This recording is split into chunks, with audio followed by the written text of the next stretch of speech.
Hey guys, welcome back to Tamiya Legends, and once again, thank you for stopping by. So yeah, decided to make a quick video this morning. I want to make a little rant first off, and then after that I just want to show you some little bits and bats that I've been working on and some little items that have arrived. Because I've only been posting videos every once a week now lately, and I'm going to continue like that for the short-term future anyway. But yeah, I've got some little stuff to show you. But let's get into the little rant first of all. Right, so let's get into this little rant. So it's about the new Top Force Evo, the Re that's due out in July, I believe. I've only done one video on it. I've kept quiet about it, and I'll explain why. I did the video when Tamiya released all of that stuff on that last launch, and I was really excited about the Evo, but I did it instantly, so I didn't have time to look at the Evo or the spec of it, and I was kind of jumping for joy and that. But pretty much after I'd made the video, I went and had a look at it, and I could tell just by pictures that there were things that were different from the original. So yeah, as I kind of looked into it, and I've said this to a lot of people, I feel Tamiya have been a little bit lazy with this one, because all the things that made the original and Evo are missing from this Re. Now, obviously, you expect some of it, but all of it's missing, which is really poor. So basically, up until this Re was announced, guys like myself and lots of other people have been making replica Evos for the last 2-3 years, dyeing the wheels, buying the carbon chassis, high caps and all that. This is all that Tamiya's done with this model. It's just a dressed up Top Force. And what I mean by that is, yeah, in the kit it's full carbon, you get the high caps and you get the orange wheels. Cool. And obviously you get it's pre-painted shell in the gunmetal grey, but you get the slightly changed Evo decals. So it looks apart, but the thing that separated the original Evo was all the running gear, and it had lots of little differences. The Re-Re's not even coming with the correct turnbuckles. Original had the titanium screw sets, the lightweight diffs, which I'm 99% sure this new one hasn't got. And then there were quite a few other little differences. Now, that's what made it an Evo for me. So anyway, that's the first time I've actually talked about that on this channel. But I didn't jump on the bandwagon. I didn't order one when it came out, but I did think to myself, as soon as I see the box, I'm hoping for like a very well presented box. Anyway, Martin, shout out to Martin, posted a Tamiko video on the Facebook group yesterday, and it was this guy doing basically an unboxing of the new Re. And I was just so curious to see as soon as he took the lid off, because the outside of the box looks beautiful, the box art's there. I was desperate for him to take the lid off, and when he did, I know this is a poor picture, so I apologise for that, but it's just a basic box, 3 sections, and it's just the parts are just thrown in there. And I cannot tell you guys how disappointed I am with that. So for me personally, this kit 100% had to be presented exactly the same as the Avante and the Egress. When the lid comes off, I wanted to see all the bits laid out, and it's just not. It's a little bit like the Vanquish. It's just thrown in the box. So I'm really disappointed, and that has put me off getting one. I've got to be honest. I was disappointed enough with the spec of it.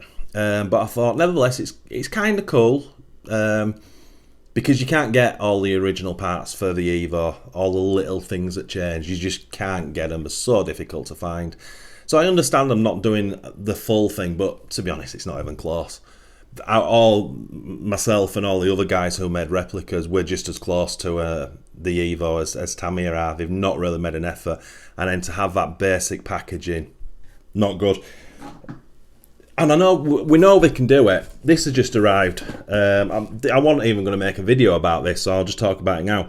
I've bought this. I'm looking for an original RX to put into my collection.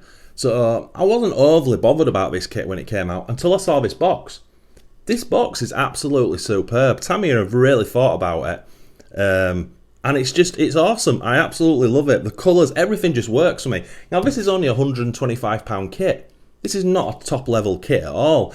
But they've gone about it. The inside's not nothing spectacular, but it's okay. But I'm going to pull this figure out my bottom. But I bet just because of this box, Tamiya sold an extra 30-40% of these kits just because of that box and because it looks high end. It's awesome. So, we know they can do it. Why have you not made the effort on the Evo kit? Because had that come in with all the blister packaging down either side, the shocks and everything, the bearings and what have you, I would have 100% bought one. 100%. Anyway, very disappointed. Anyway, that's my rant over. Right, so I'm going to show you some things now that I've been working on. I'll show you my Tamiya Legends company car. So a massive shout out to Peter. He made these decals for me, and I ended up putting them on the car. And I played around, took all these sort of original Manta Ray decals off. So I'm going to show you that. And then this morning, I've actually just made the racing wing for my original Avante, and I think that's turned out superb as well. So I'll show you those two cars, and then I've got two high-end electronic speed controllers for brushed motors to show you, and then a very special brush motor that's turned up. So what do you think to that? It's pretty cool, isn't it? I love it. I think it looks nice. Possibly the wing's probably a little bit too busy. It had to have the big one on, but maybe I should have just put some really sort of small ones on the side. I might change that. Then I cut those up to put them on at an angle. And we've got Happy RC and Glenn Barkley driver and a Watt cone. But yeah, what do you think, guys?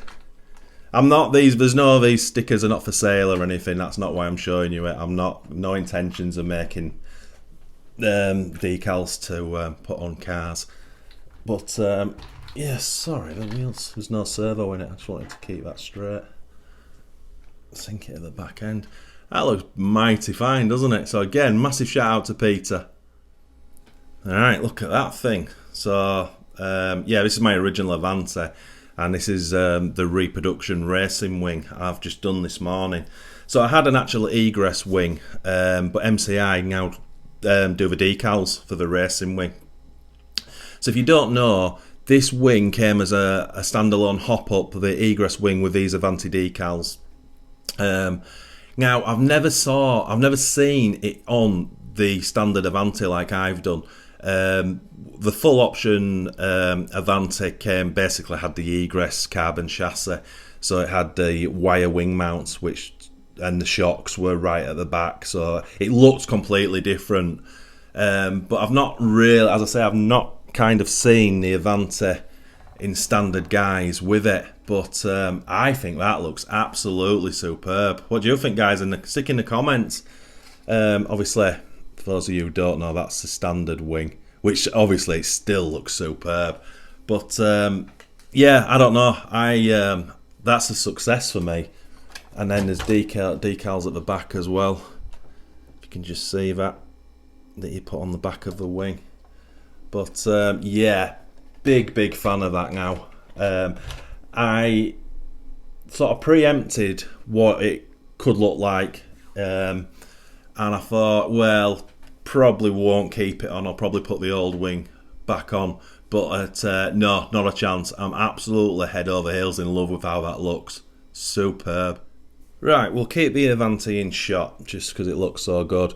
So my high-end electronic no limit brushed speed controller has turned up. I've had this on order for ages. That's what it's called. Just for you guys, it's with shipping, it's close to £90, maybe £100.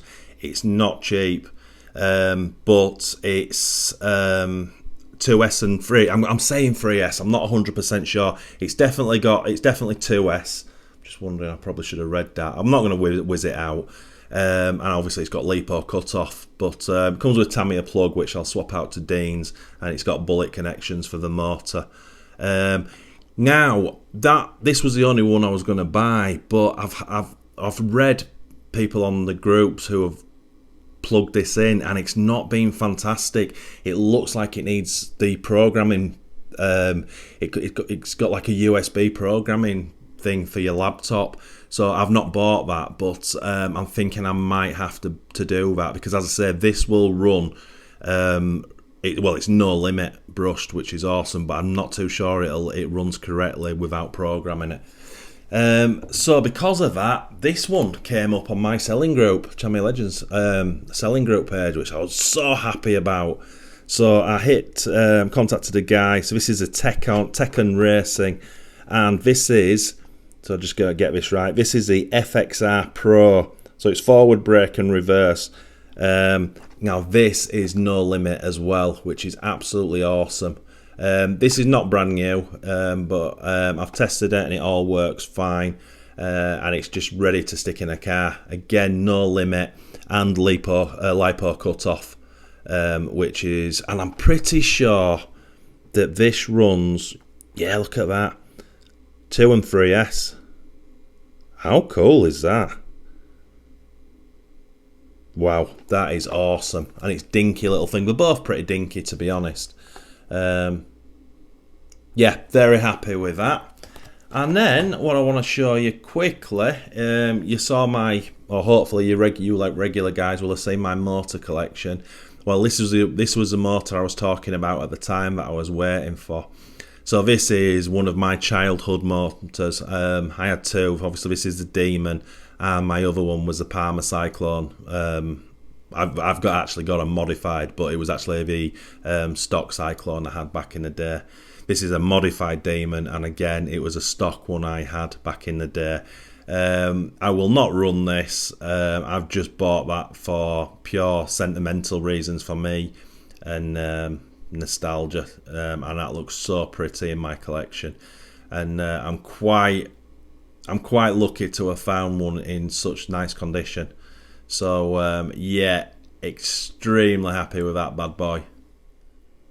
So yeah, that's really all I've been on with recently. Not doing a lot, still getting a few kits are still coming in, but my new in-box collection is almost as big as my built collection now, which is not good.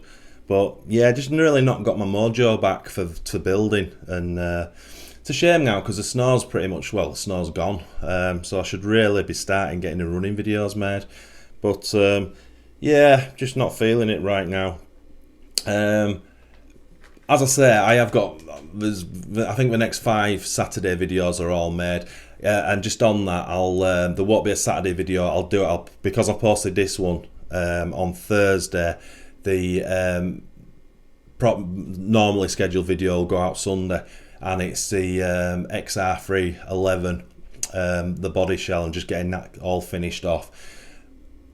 Yeah, I loved that. I just loved it. There's that full build just gives you a massive glimpse into what Tamiya was all about back in the late 70s, just how it all goes together. I won't say too much more because I don't want to spoil the video, because I do go into it in that, but yeah, that'll go out Sunday morning. As I say, there's there is quite a few new kits you've not seen, but you will see them. But I will just show you something that's, what day is this? I put this video out on Thursday, so I'm hoping that Thursday or Friday this is going to arrive. I'll just fold the Tamiya thing so you can't see it, but that's a hop up for it that's here. Wonder if you guys know what this car is. And I've got the wheels for it, and yes, it is Tamiya. 1/8 scale. This thing that I'm going to show you when it arrives is the closest thing Tamiya ever did to what you call a basher, I guess. Anyway, yeah, I don't want to give too much away. The very special thing that's turning up. We've got big plans for it. So that video shouldn't be too long. The first one just showing you guys and telling you what I'm going to do with it, because it's going to be very special indeed. Anyway, I'll wrap this video up there. Hope you enjoyed it. Once again, thank you for watching. It's massively appreciated. If you are new to this channel, if you could please consider liking and subscribing to support us. And if you do that, smash that notification bell for our weekly videos. And before I go, I've not said this on the channel. A massive thank you to everyone who subscribed. We're over 20,000 subscribers. Actually, we're actually coming up for 21,000. And that is just incredible. It really is for a fat lad from Bradford. Everything done on an iPhone, everything's done myself, and no budget for cameras and mics and fancy lighting. So the fact that I've kept it real and I think I've been genuine, and I think that's paid off with you guys, because just getting over 20,000 subscribers is just amazing. So thanks for that. Happy seeing.